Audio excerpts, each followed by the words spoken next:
Good morning. Today on Spotlight, the battle over Detroit's proposal in for neighborhoods. On the Tuesday, November 3rd ballot, Detroiters will be asked if they are in favor or opposed to the Duggan administration's plan to address vacant houses in Michigan's largest city. Will they be allowed to spend $250 million in neighborhood improvement bonds? This morning, the argument for and against Proposal N. My guest, former Michigan Supreme Court Chief Justice Conrad Mallett Jr., now Detroit's Deputy Mayor, and Anthony Adams, former Deputy Mayor of the City of Detroit under the former Mayor Kwame Kilpatrick's administration. And later on our Sunday morning program, remembering America's oldest Tuskegee Airman. It's Sunday, November the 1st. I'm Chuck Stokes, and this is Spotlight.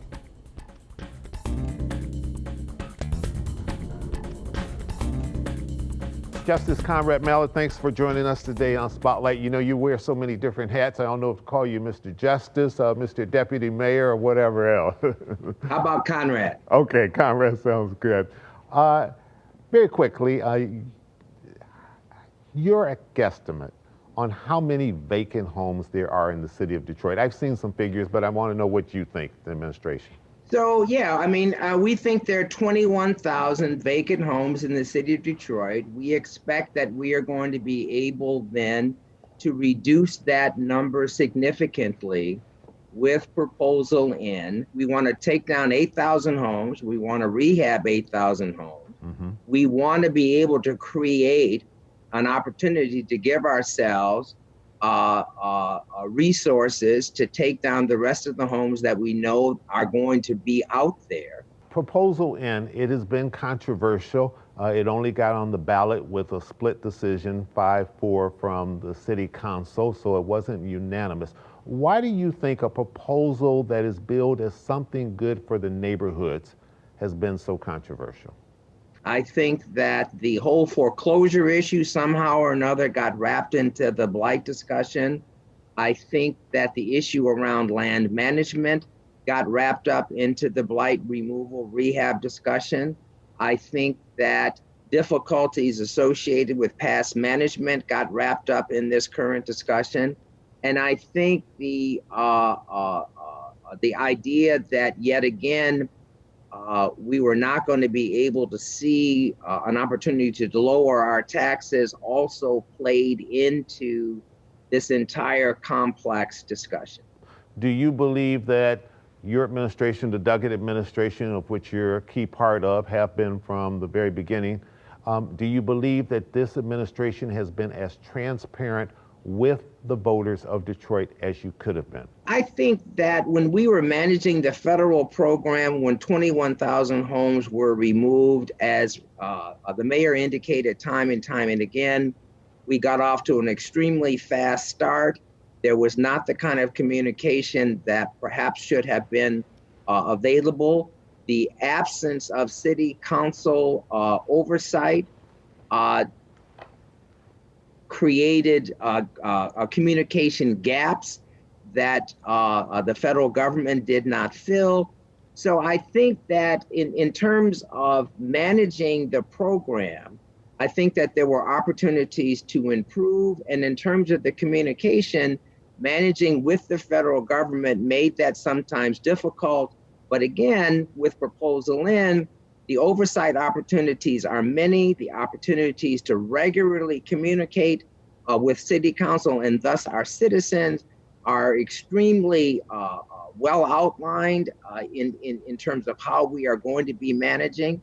The last piece of this is that, you know, with the community outreach ordinance, which is now in place, there are going to be many opportunities associated with land management issues as they come up, which will create forums in the neighborhoods to ask other questions related to city issues. You're not going to be able to prevent persons who are in one public hearing from asking questions about a different subject matter.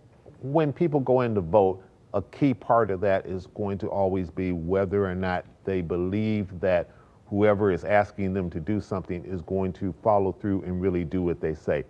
Trust seems to be at issue here.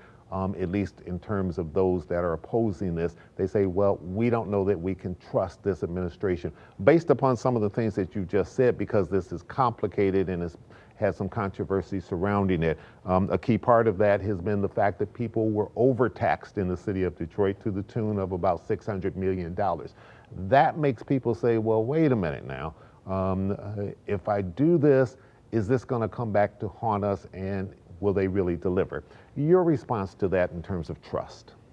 So let's put it in context, Chuck, and I appreciate the question. Number one, when the mayor first ran for election, one of his central planks was to reduce property taxes in the city of Detroit. When the Duggan administration took control, they reduced taxes repeatedly and ultimately came in with a more comprehensive property tax management plan. I think that was around 2016, maybe even as early as 2015. The bottom line is that even today, there is a proposal that we are putting forward to try to address what we know to be unfairness associated with the property tax issue, which predated the Duggan administration. This was not something, Chuck, that we created on our own, number one. Number two, when it comes to trust, the people of the city of Detroit trusted the Duggan administration to get the lights back working. They trusted the Duggan administration to reduce police response times. They trusted the Duggan administration to manage very effectively during this COVID-19 crisis that the entire country is facing. And even today, the city of Detroit remains an island of opportunity. The rest of the state is easily above a 5% infection rate, and we are still hovering around 2. So when it comes to management and when it comes to the delivery of services, the Duggan administration has an excellent record. We'll come right back with some remaining questions. Stay with us. Thank you.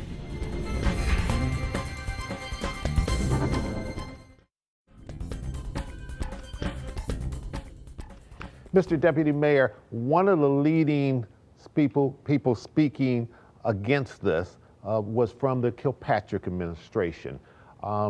We certainly know that there was plenty of controversy in that administration.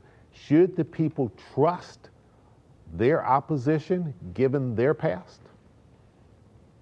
You know, Chuck, I mean, I think that, frankly, Proposal N stands on its own. This is an opportunity for Detroiters to look forward and control their own destiny. This is an opportunity for us to employ Black contractors to do the demolition work that has to be done. This is an opportunity for us to employ Detroiters to do the work that must be done. This is an opportunity for us to engage with Detroit-based businesses to do the work that has to be done.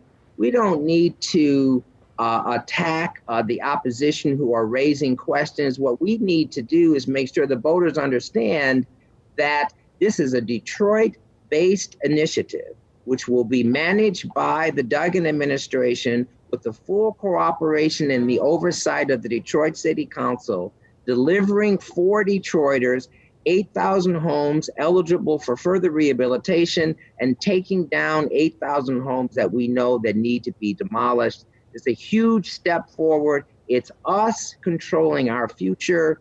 And we think that even the opposition recognizes that all of what we have said we want to do, Chuck, needs to be done. If there's one thing that everybody agrees on, it's the fact that we've got more vacant homes than we need to have for a city our size, and we need to get rid of them. And people now have an opportunity to be able to go in and say yes or no. If for some reason this proposal does not pass on the ballot, what's Plan B? Plan B is that we're going to then have to be managing with only the emergency demolition opportunities that we have now. Right now, LaJuan Counts, who is the director of the demolition department, has a $9 million budget. That means she can only do emergency demolitions. There is not going to be a way forward, particularly with the budget deficit management responsibilities that we are going to have caused by COVID-19. This is the opportunity that we have to shape our future in the middle of an economic crisis. This is an important opportunity for us to put a stake in the ground and move forward. Sort of a side issue, but politics is never too far away from these type of issues. You certainly are, as many would say, a heartbeat away from the mayor's office. You have held many important positions in this state, and you've had long service to this community and this state. Any chance that you're eyeing a run for mayor of the city of Detroit? I think the mayor said it, Chuck, yesterday. The mayor is running for re-election. He said it differently than I am now. He said he would not be going to Washington. As a good friend and a close confidant, I am certain that he is running for mayor. You're confident of that, absolutely. Confident, and I'm going to be with him throughout the duration. And looking forward to the opportunity to continue my service as the deputy mayor. Okay, maybe one day down the line when there's not a Duggan in this picture. You know what, man? I mean, Chuck, I don't know how old you are, man, but I'm looking forward to in about 8 or 9 years to wrapping this up. So probably not. All right. Mr. Chief Justice, Mr. Deputy Mayor, thanks so much for joining us today on Spotlight, and we appreciate your giving us some insight into this proposal that the voters will have to make a choice on. Stay safe. Thank you, my friend. And coming up, Attorney Anthony Adams and the argument against Proposal N. We'll be right back.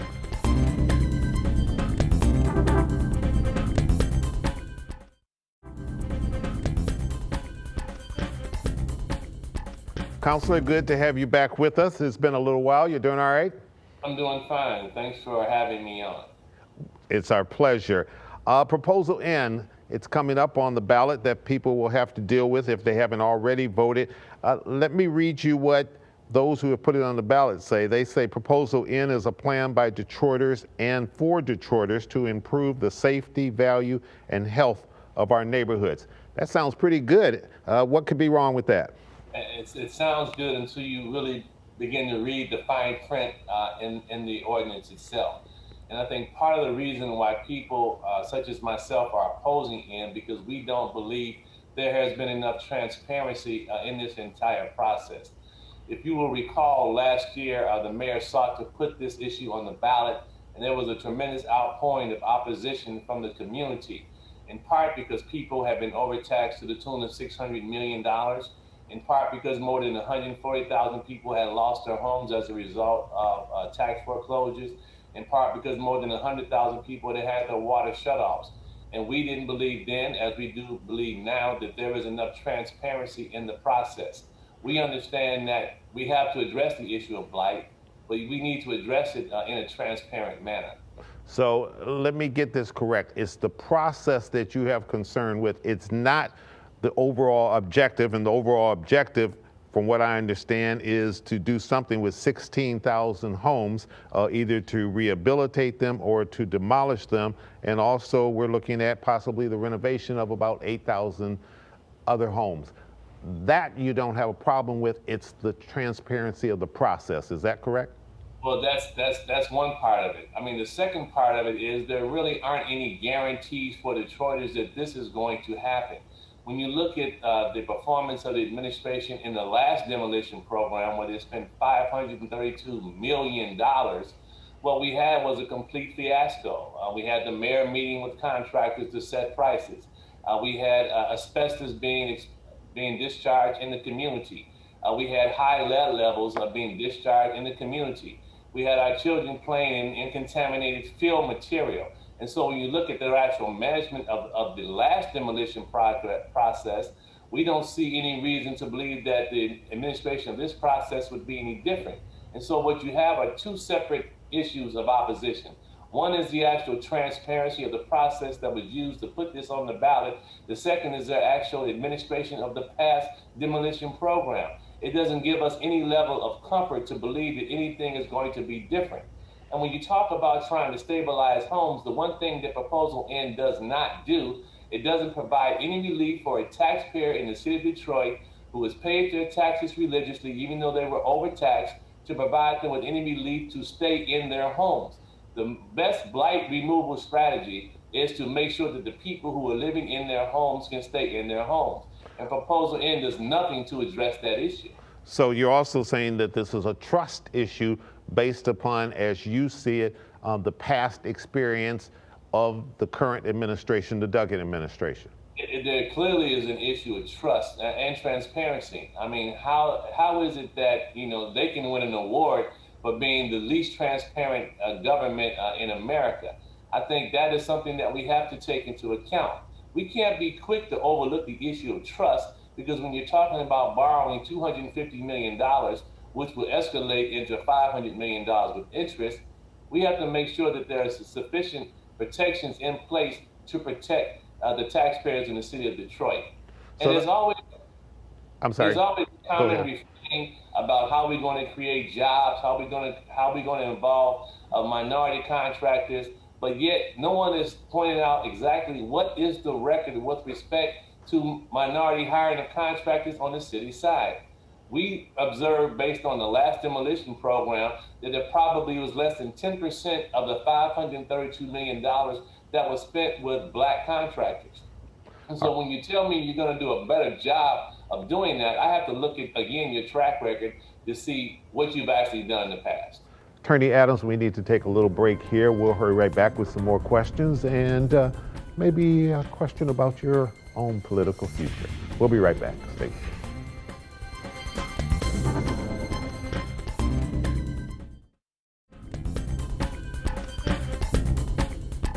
Mr. Adams, it's fine to be against something, but for that average person that's out there and they're listening to this, they're saying, okay, we've heard Mayor Duggan's side, we now have heard Anthony Adams' side, but the real question is, how do you fix the problem here? We're talking about 16,000 homes that something needs to be done with that have become blight in the city. How would you solve that problem and fix that problem if it's not Proposal N?